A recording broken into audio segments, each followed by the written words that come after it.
নমস্কাৰ ফ্ৰেণ্ডছ, আশা কৰোঁ আপোনালোকৰ নিশ্চয় ভাল। ফ্ৰেণ্ডছ, অৱশেষত আপোনালোকৰ দোৱা প্ৰাৰ্থনাই কাম দিলে। সকলোৱে আশা কৰি আছিল যে পৰীক্ষা কেঞ্চেল হওক। তো এতিয়া ভগৱানে সেইটো শুনিলে আৰু পৰীক্ষাবিলাক কেঞ্চেল কৰি দিলে। এইটো কথা মই কোৱা নাই, এইটো কথা cabinet education minister Ramesh Pokhriyal নিশাংকে NDTVৰ লগত এটা সাক্ষাৎকাৰত কথাখিনি কৈছে। তো আজি ভিডিঅ'টোত সেইখিনি আলোচনা কৰিম, কি কৈছে তেওঁ আৰু পৰীক্ষাৰ কাৰণে কি গাইডলাইনছ দিছে, নীতি নিয়মসমূহ আমি চাম। গতিকে আহক ভিডিঅ'টো আৰম্ভ কৰোঁ।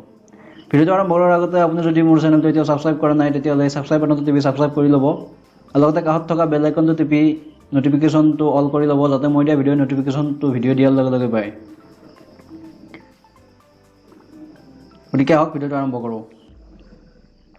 Friends, cabinet education minister Ramesh Pokhriyal নিশাংকে NDTVৰ লগত এটা সাক্ষাৎকাৰত কৈছে যে বহুতখিনি কথা কৈছে এক্সামৰ বিষয়ে, যে পৰীক্ষা কেনেকৈ হ'ব, স্কুল কলেজসমূহ কেতিয়াৰ পৰা খুলিব আৰু পৰীক্ষা যদি নহয় তেনেহ'লে কি ব্যৱস্থা ল'ব। তো সেই বিষয়ে বহুতখিনি কথা কৈছে। 10 মিনিটৰ সম্পূৰ্ণ ভিডিঅ'টো 10 মিনিটৰ। মই আপোনাক ভিডিঅ'টোৰ লিংকটো শ্বেয়াৰ কৰিম, আপুনি ডিছক্ৰিপশ্যনৰ পৰা আপুনি সম্পূৰ্ণ ভিডিঅ'টো চাই ল'ব পাৰিব। তো মই থুলমূলকৈ কথাখিনি কৈ দিওঁ তাত যিখিনি আলোচনা হৈছিল। প্ৰথম কথা তেওঁ কৈছিল যে যিবিলাক প্ৰথম বৰ্ষ আৰু দ্বিতীয় বৰ্ষৰ ষ্টুডেণ্ট আছে, অৰ্থাৎ ফাৰ্ষ্ট ইয়েৰ আৰু ছেকেণ্ড ইয়েৰৰ যিবিলাক ষ্টুডেণ্ট আছে, সেই ষ্টুডেণ্টবিলাকৰ পৰীক্ষাসমূহ কেঞ্চেল হ'ব, তেওঁলোকৰ পৰীক্ষা নহয়। আৰু যিবিলাক ফাইনেল ইয়াৰৰ ষ্টুডেণ্ট আছিল তেওঁলোকৰ পৰীক্ষাসমূহ হ'ব, তেওঁলোকৰ পৰীক্ষা কেঞ্চেল কৰিব নোৱাৰে। अंतिम वर्ष की तो हम परीक्षा कराएंगे। যিবিলাকৰ পৰীক্ষা নহয়, ফাৰ্ষ্ট ইয়েৰ আৰু ছেকেণ্ড ইয়েৰৰ পৰীক্ষা যিবিলাক নহয়, তেওঁলোকৰ মাৰ্কছসমূহ ইণ্টাৰনেল মাৰ্কছৰ ওপৰত ভিত্তি কৰি দিব। আৰু যদি কাৰোবাৰ আগৰ ছেমিষ্টাৰৰ পৰীক্ষা দিছে, অৰ্থাৎ ছেকেণ্ড ছেম বা ফ'ৰ্থ ছেম, তেওঁলোকৰ আগৰ ছেমিষ্টাৰৰ পৰীক্ষাসমূহৰ ওপৰত ভিত্তি কৰি মাৰ্কছৰ ওপৰত ভিত্তি কৰি তেনেকুৱাকৈ মাৰ্কছবিলাক দিয়া হ'ব, মূল্যাংকন কৰা হ'ব। पहले सेमेस्टर का बच्चा होगा तो उसको वो अपने आंतरिक मूल्यांकन पर ही वो परीक्षा देगा। दूसरे और तीसरे का जो पहले वर्ष में उसका जो कुल उसका परीक्षा परिणाम है उसका मूल्यांकन 50% और जो इस वर्तमान वर्ष का है उसके आंतरिक मूल्यांकन 50%। इन दोनों का जो औसत निकलेगा उसका रिजल्ट हम लोग घोषित करेंगे।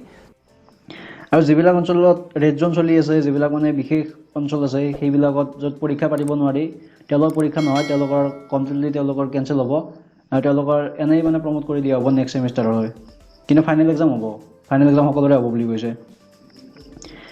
তাৰপিছত আৰু কৈছে যে পৰীক্ষাসমূহ যিবিলাক ফাইনেল এক্সাম আছে, তো সেইবিলাকৰ পৰীক্ষাসমূহ 1 জুলাইৰ পৰা 15 জুলাইৰ ভিতৰত হ'ব বুলি কৈছে।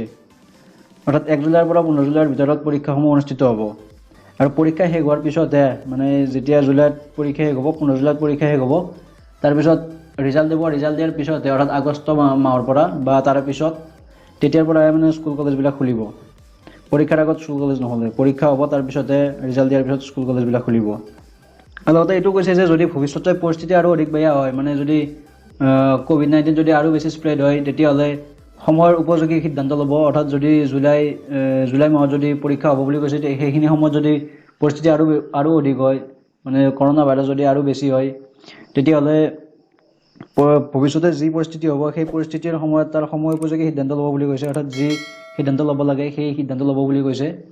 আৰু তাৰ কাৰণে টাস্ক ফ'ৰ্চ গঠন কৰি দিয়া বুলি কৈছে, যে NCERTৰ আণ্ডাৰত টাস্ক ফ'ৰ্চ এটা গঠন কৰিছে, UGCৰ আণ্ডাৰত টাস্ক ফ'ৰ্চ গঠন কৰিছে। তো তেনেদৰে যিবিলাক শিক্ষানুষ্ঠান আছে, তো সেই সকলোৰে আণ্ডাৰত টাস্ক ফ'ৰ্চবিলাক গঠন কৰি দিয়া হৈছে। আৰু তেওঁলোকে সিদ্ধান্ত ল'ব সময়ৰ লগে লগে, যিবিলাক সিদ্ধান্ত ল'ব লাগে তেওঁলোকে সিদ্ধান্ত ল'ব। পৰীক্ষাসমূহ কেনেকৈ পাতিব লাগে আৰু ক'ত পাতিব লাগে আৰু কেনেকৈ ছ'চিয়েল ডিষ্টেঞ্চ মেইনটেইন কৰি কেনেকৈ পৰীক্ষাসমূহ পাতিব লাগে, আৰু যদি পৰিস্থিতি বেয়া হয় তেনেহ'লে কি সিদ্ধান্ত ল'ব লাগে, সেই সিদ্ধান্তসমূহ তেওঁলোকে ল'ব বুলি কৈছে। তো থুলমূলকৈ এইখিনিয়ে কথা কৈছিল তেওঁ ভিডিঅ'টোত। আৰু যদি আপুনি ফুল ভিডিঅ'টো চাব বিচাৰে, মই লিংকটো ডিছক্ৰিপশ্যনত দি দিম, আপুনি তাৰ পৰা চাই ল'ব পাৰে।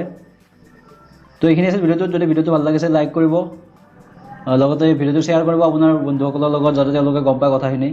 আৰু যদি চেনেলটোত আপুনি নতুনকৈ আহিছে তেতিয়াহ'লে চেনেলটো ছাবস্ক্ৰাইব কৰি ল'ব আৰু কাষত থকা বেল আইকনটো টিপি দিব, যাতে মই দিয়া ভিডিঅ'বিলাকৰ নটিফিকেশ্যন ভিডিঅ'টো দিয়াৰ লগে লগে পায়। মই লগ পাম আপোনাক এটা নতুন ভিডিঅ'ত। তেতিয়ালৈ গুড বাই।